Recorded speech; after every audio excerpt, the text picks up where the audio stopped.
Segunda de Timoteo, capítulo 2, versículo 15. Leemos la santa, la bendita, la gloriosa palabra de Dios, en el nombre de Dios Padre, Hijo, Espíritu Santo. Amén. Procura con diligencia presentarte a Dios aprobado, como obrero que no tiene de qué avergonzarse, que usa bien la palabra de verdad. Dios añada bendición a nosotros a través de su santa, bendita y gloriosa palabra, en el nombre de Jesús. Amén, amén. ¿Cómo ser un obrero aprobado? Aleluya. ¿Cómo ser un obrero aprobado? Eso nos lleva rápidamente a unas posturas que hubieron en la antigüedad, en donde el apóstol Pablo decía que era por gracia y no por obra, para que nadie se gloríe. Amén. Pero el apóstol Santiago dice en su palabra que la fe sin obra es muerta. O sea, Santiago está diciendo que hay que hacer la obra. Y ahora en este mensaje, el apóstol Pablo no es que contradice, es que esta es una carta que él envía a su hijo en la fe, Timoteo, quien está pastoreando una iglesia, pero que Timoteo es un jovencito. Recuerden que Timoteo se convirtió desde pequeño y siendo un jovencito ya estaba pastoreando. Entonces Pablo le da un consejo pastoral a su hijo en la fe, Timoteo, diciéndole: procura con diligencia presentarte a Dios aprobado, como obrero que no tiene de qué avergonzarse, sino que usa bien la palabra de verdad. Para entender este texto bíblico hay que desmembrar algunas palabras para uno saber entender lo que Pablo le está diciendo a su hijo Timoteo. Lo primero es que Pablo dice: procura con diligencia. La Biblia dice: en cuanto a las cosas del Señor, no perezosos. Hay gente que todo se lo deja a Dios. No, porque el Señor a su tiempo hará. Y Dios, me imagino yo a Dios con un dedito aquí diciendo: ¿y tú cuándo vas a hacer? ¿Qué te estoy esperando que haga? Pablo le dice a Timoteo: tú tienes que procurar diligentemente presentarte a Dios aprobado. Es decir, esto no tiene que ver con la salvación, pero sí tiene que ver con algo que va a suceder en el día postrero, y es que todos nos vamos a presentar ante el tribunal de Cristo.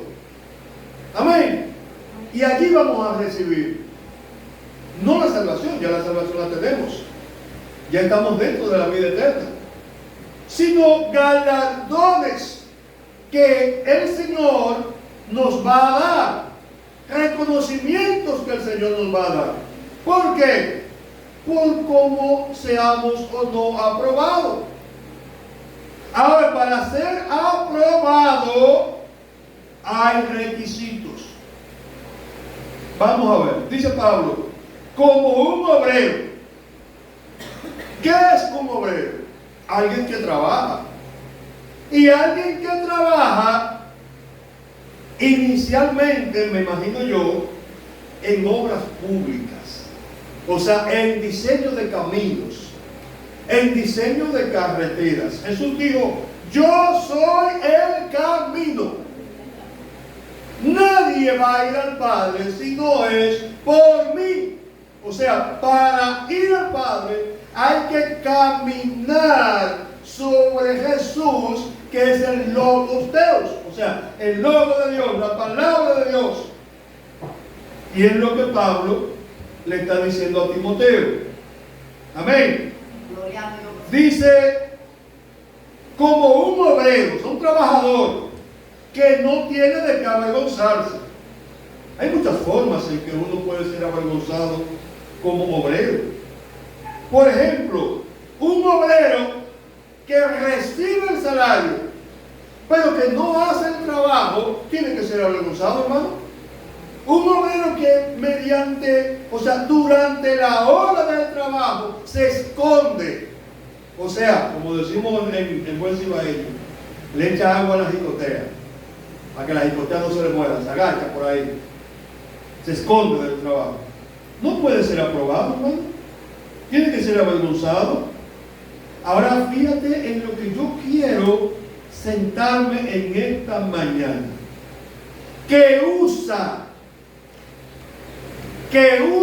bien la palabra de verdad. Que usa bien la palabra de verdad. La palabra uso significa en derecho a obtener frutos o a beneficiarse de algo que es propiedad de otro. Es decir, para que nos entendamos un poquito, el uso en derecho se conoce como el usufructo. Es decir, tú puedes coger los frutos, pero la tierra no es tuya, la tierra sigue siendo mía. Cómete todos los frutos, ahora la tierra es mía. Y esto lo vamos a llevar, según Pablo, a la palabra, que usa bien la palabra de verdad.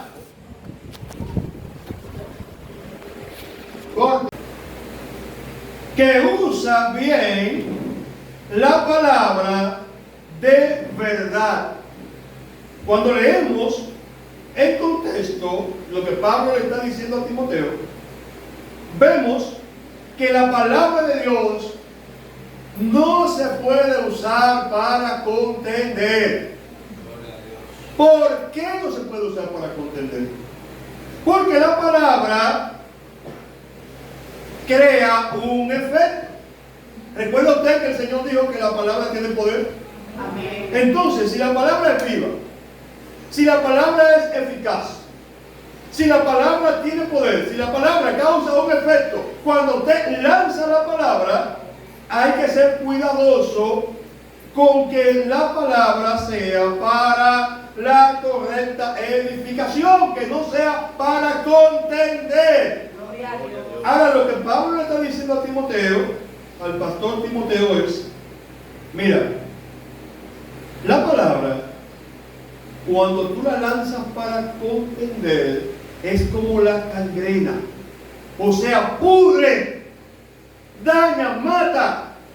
Si tú comienzas a contender con la palabra, el oyente que no conoce a Jesucristo, el oyente que no pertenece al pueblo de Dios, va a ser herido. Y esa herida se va a podrir y le va a picar gangrena y se va a morir espiritualmente. Posiblemente le cerremos el paso de la salvación a esa persona por nosotros estar descontenciosos con la palabra de Dios. Bien que la palabra de Dios, a veces, con el que tiene conocimiento, a veces uno entra en contienda, consciente o inconscientemente, pero hay un ingrediente que no puede faltar Y ese ingrediente es el amor. Cuando yo le fui a uno de mis hermanos, pastor de muchísimos años, yo no pensaba venir al Evangelio y ya era pastor. Muchísimos años en el Evangelio. Pero la palabra de Dios viene por revelación. Y Dios le revela la palabra a quien a Él le place. Dios no se encasilla con nadie. Dios no se lleva de que yo tengo mucho tiempo en el Evangelio, que yo tengo poco tiempo, que yo tengo mucha unción, que yo tengo poca unción. Dios es como Él quiere hacer y hace lo que Él quiera. Dios me revela el Evangelio del Reino y yo voy donde mi hermano, que es pastor. Yo entiendo que él debe entender lo que Dios me ha revelado, pero no es así. Él no entiende ni papa de lo que yo le estoy diciendo. Y entonces comienza a insultarme, comienza a hablarme cosas porque él no entiende. Ahora, ¿cuál sería mi actitud? ¿Pelear con él? ¿Discutir con él? ¿O vestirme de paciencia y de amor con mi hermano? Pacientemente irle explicando, y si él no entiende, déjalo tranquilo. Solamente orar por él. Recuerdo que una de las niñas que estaba pequeñita en ese tiempo me dijo: tío, pero usted dura muchísimo tiempo sin venir aquí. Cuando vienes a discutir con papi, pues mejor no venga, tío. Y yo le dije: no, mi amor, no, yo no estoy discutiendo con tu papi. Lo que pasa es que él no entiende lo que yo le estoy diciendo, pero más adelante él lo va a entender. Años después, él entendió perfectamente lo que yo le decía. Y hoy eso es lo que él predica. ¿Pero por qué lo predica? Porque le fue revelado, porque lo entendió. Pero si yo lo insulto, si yo le digo cualquier cosa maldicha, ¿qué va a suceder? Estoy cerrándole la puerta al conocimiento y estoy causando un problema. Pues en la época de Pablo, y justamente en la iglesia del pastor que pastorea a Timoteo, hay dos. Hay Fileto y hay otro por ahí, que son contenciosos. Pero no solo que son contenciosos, sino que se han inventado que ya la resurrección de los muertos había pasado.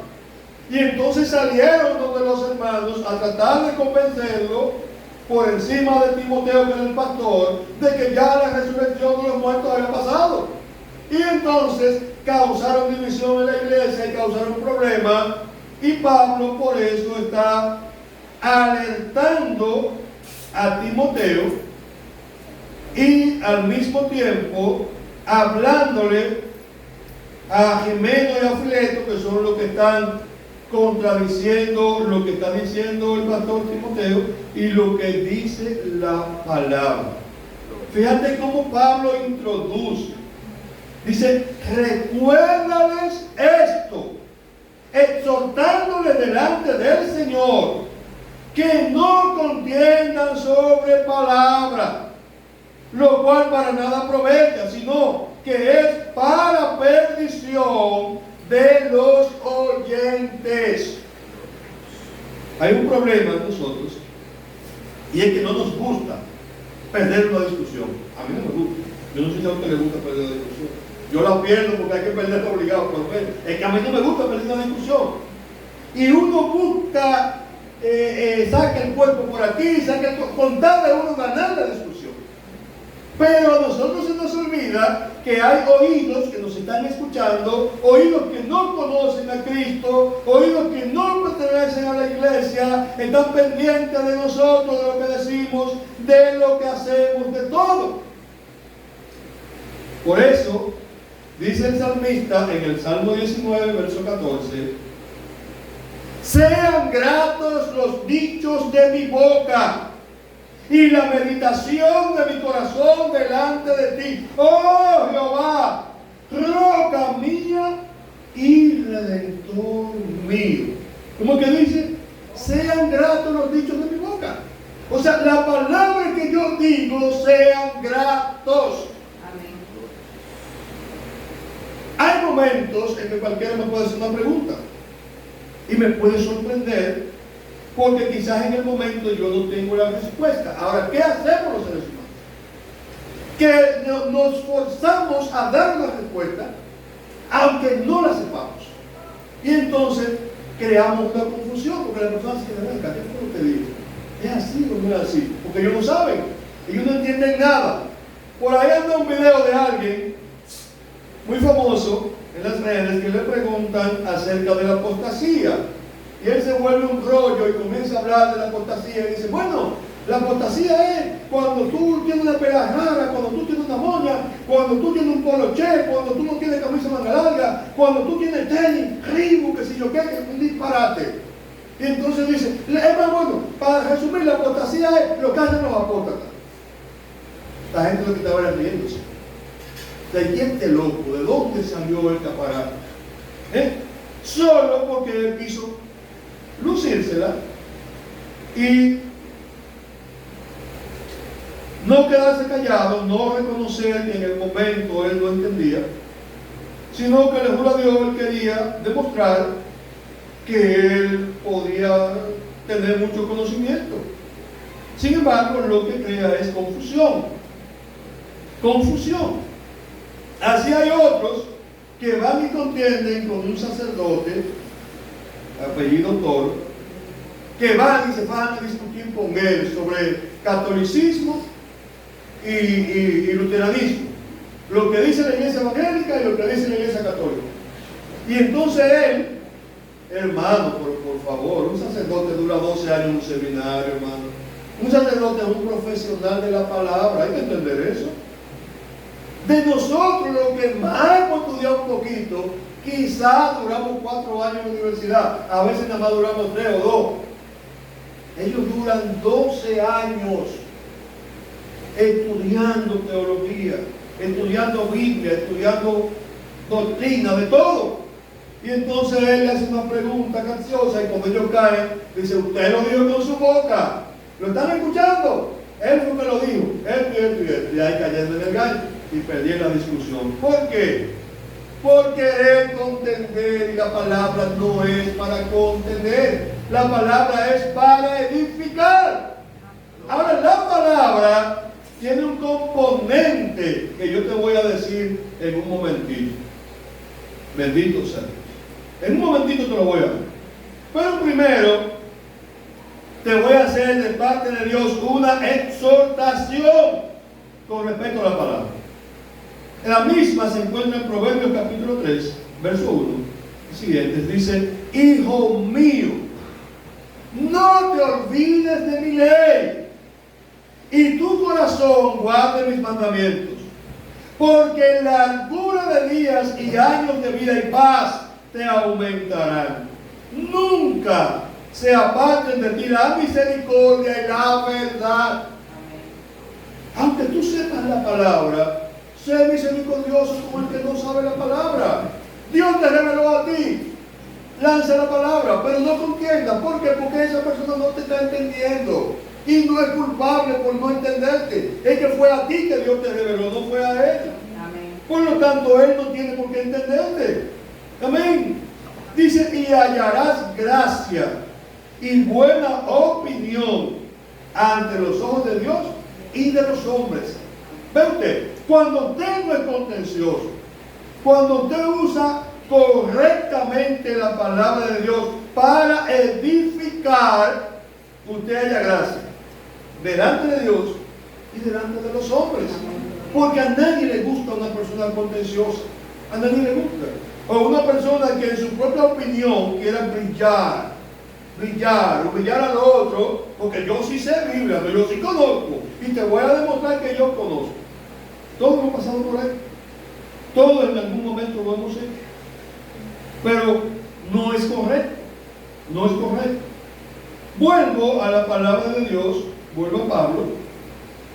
Dice más, verso 16 de segunda de Timoteo 2, más evita profanas y vanas palabrerías, porque conducirá más y más a la impiedad, y su palabra carcomerá como gangrena, de los cuales son Himeneo y Fileto, los dos que digan ahorita que se inventaron, ¿verdad?, una doctrina dentro de la iglesia, que se desviaron de la verdad diciendo que la resurrección ya se había efectuado y trastornan la fe de algunos.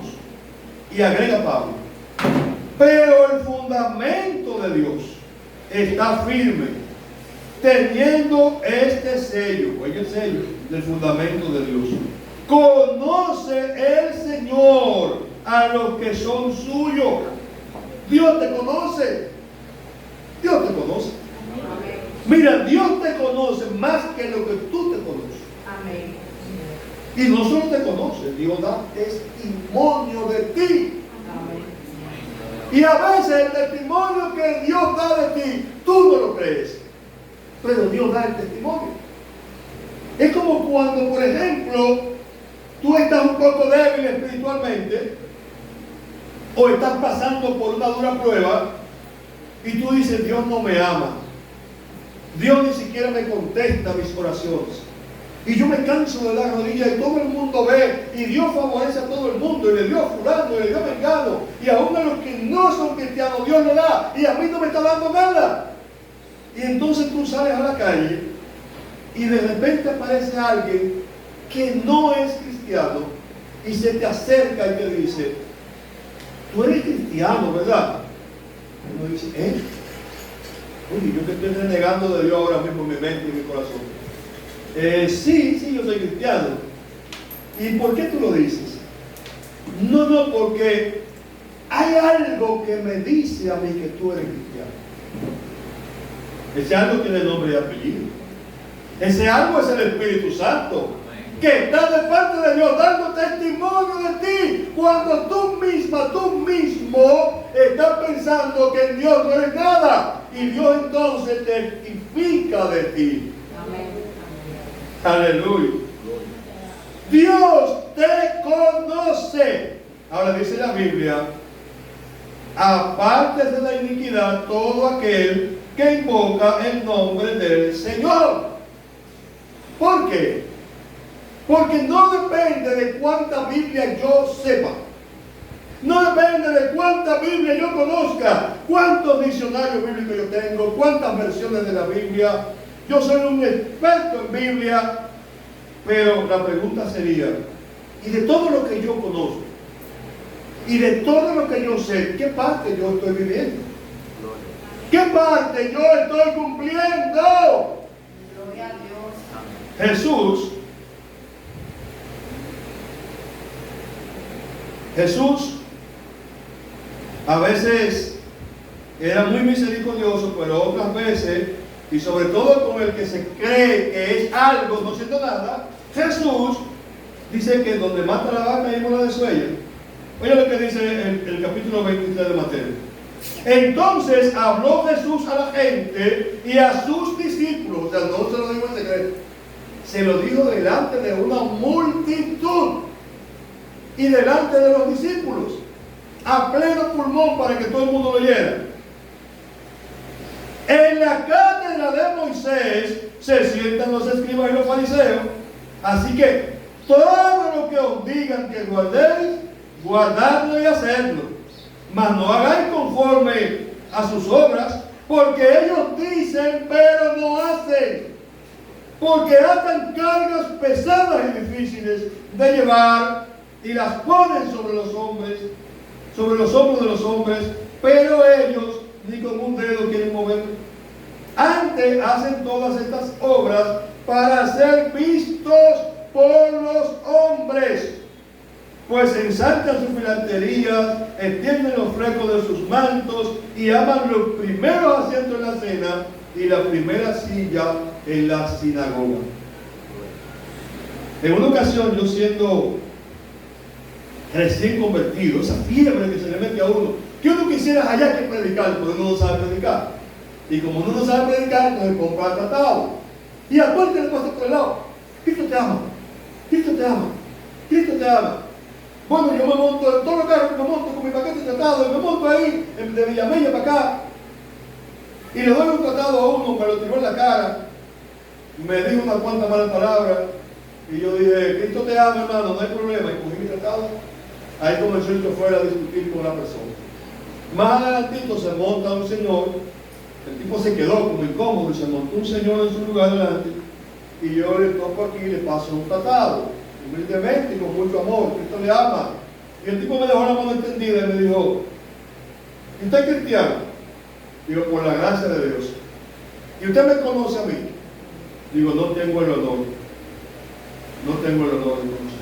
Yo soy fulano, director del seminario bíblico de las asambleas de Dios, de aquí de Villamella, y aquí todo el mundo me conoce. ¿Sabe que usted no es cristiano, se convirtió ahora, que yo qué? Y digo: no. Lo que pasa es que yo al único que conozco es a Jesucristo. Yo no tengo por qué conocerlo a usted, ni me interesa conocerlo tampoco.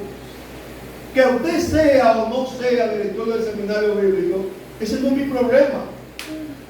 Ahora, ¿cómo es que usted, siendo director del seminario bíblico, de las asambleas de Dios, un nuevo creyente, un infeliz como yo, le paso un tratado y usted lo insulta y no coge el tratado?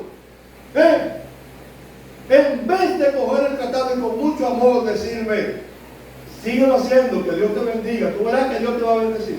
Ya pasó. No, a brillar, porque él era todo él.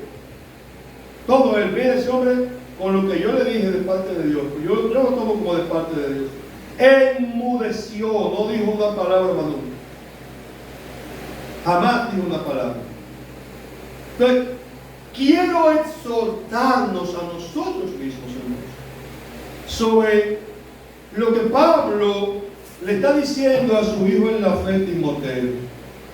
Pablo le está diciendo: oye, procura con diligencia, sé diligente, hazlo, no te añoñes, no te quedes en el camino, no estés esperando que Dios te diga, ya Dios te dijo.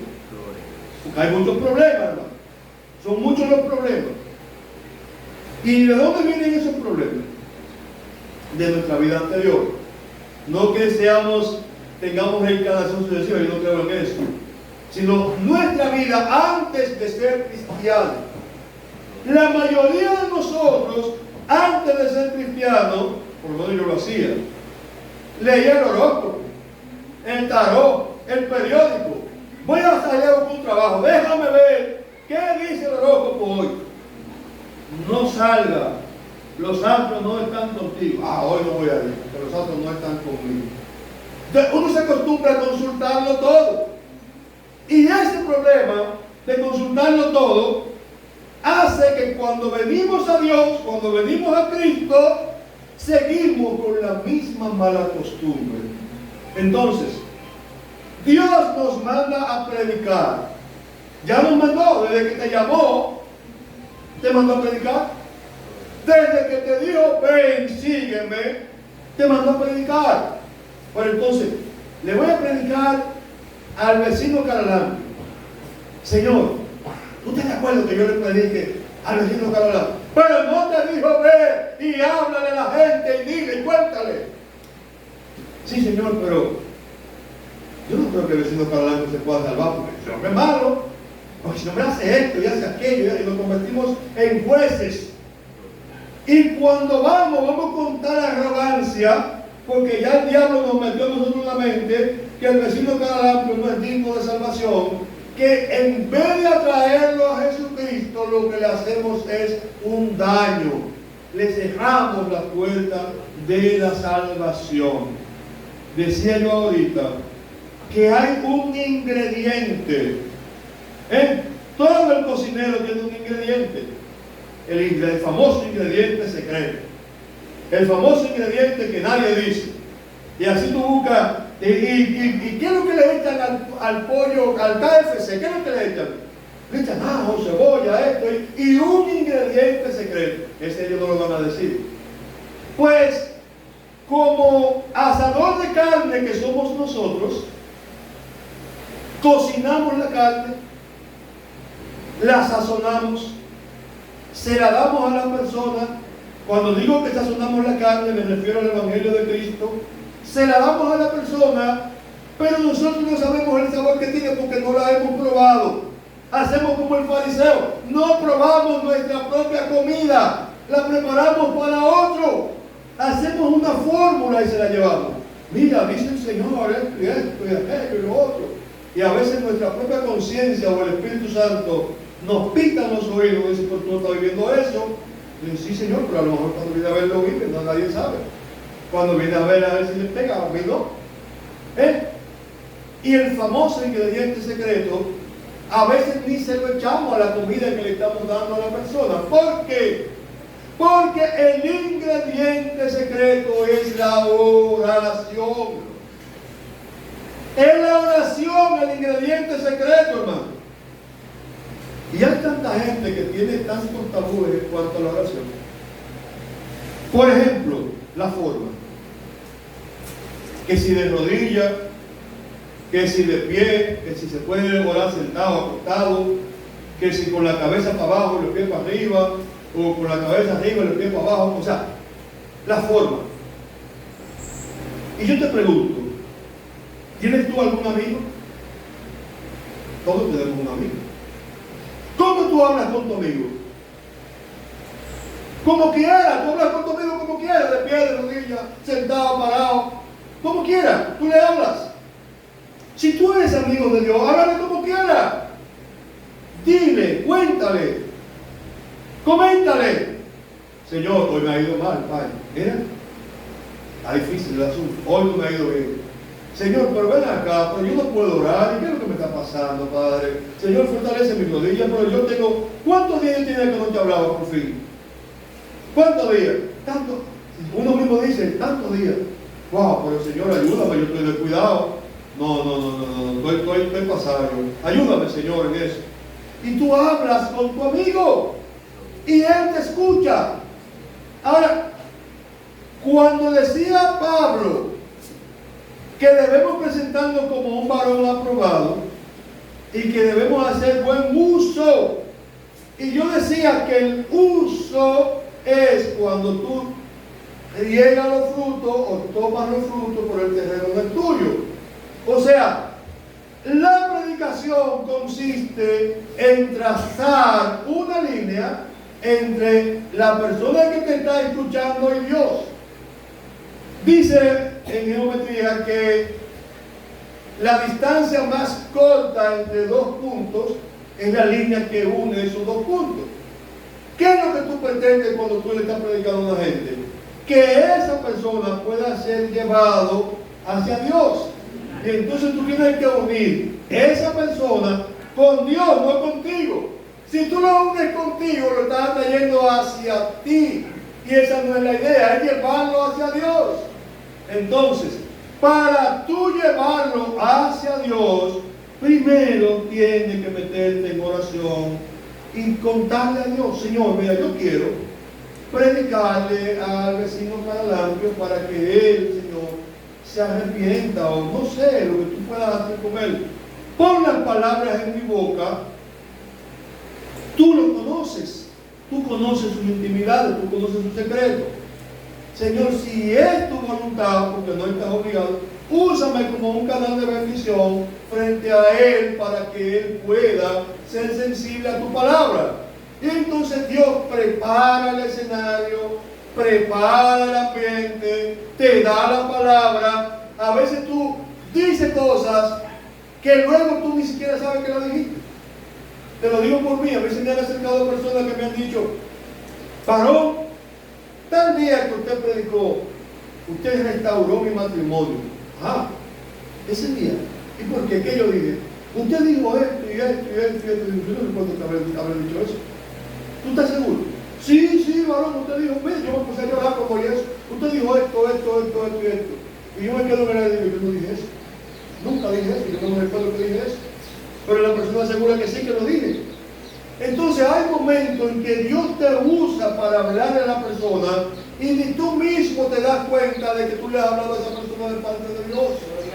Pero para eso tú tienes que acudir a la fuente, hermano. Tú tienes que acudir a la fuente. Tú tienes que entender que tú eres un obrero, un trabajador de la palabra de Dios. ¿De quién es la palabra?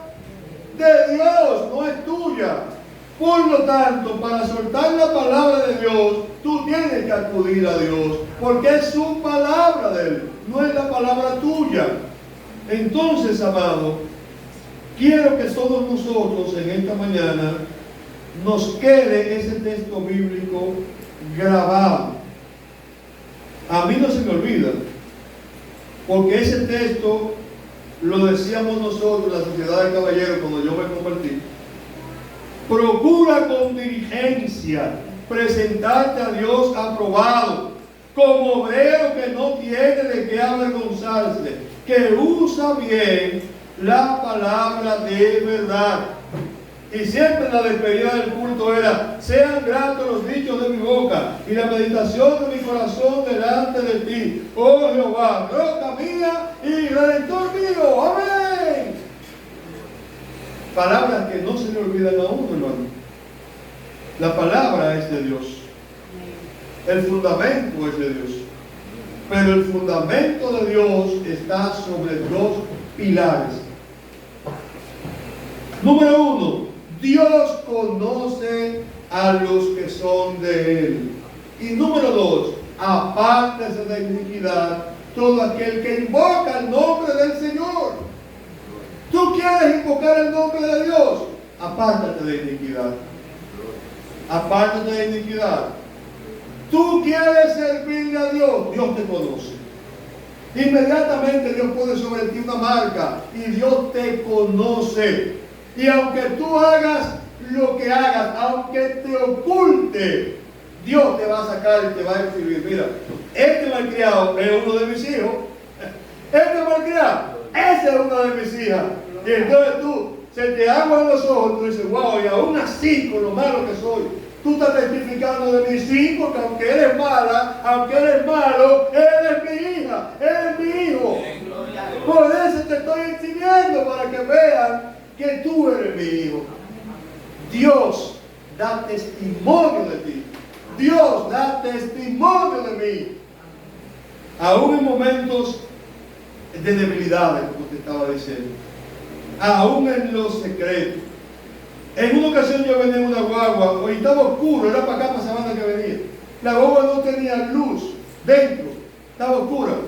Y de repente se montó un señor, yo venía en la cocina, y cuando se tiró así en el asiento, me puso la mano en el lomo y dijo: varón de Dios, ore por mí. ¿Por qué? Ore por mí, varón, que estoy pasando muchísimas calamidades. Estoy en tribulación, varón. Digo yo: pero ¿cómo tú en esta oscuridad me pones la mano en el lomo y me dice a mí que ore por ti, sin tú saber quién yo soy? Y él me dijo: yo sé quién tú eres, porque el Espíritu de Dios da testimonio a nuestro espíritu de que somos hijos de Dios. Póngase de pie, varón, déjese de cosas y ore por mí. Yo me puse de pie, pero con lágrimas en los ojos, y oré por él. Porque yo dije: aún en la oscuridad, los hijos de Dios resplandecemos y nos conocen. Aún en dificultad nos conocen. Aún en debilidad espiritual nos conoce, Dios te conoce. Amén. Así que procura con diligencia presentarte delante de Él como un obrero aprobado. Amén. Dios te bendiga, Dios te guarde, y que la paz de Cristo sea contigo. Amén. Shalom, shalom. Dios te bendiga.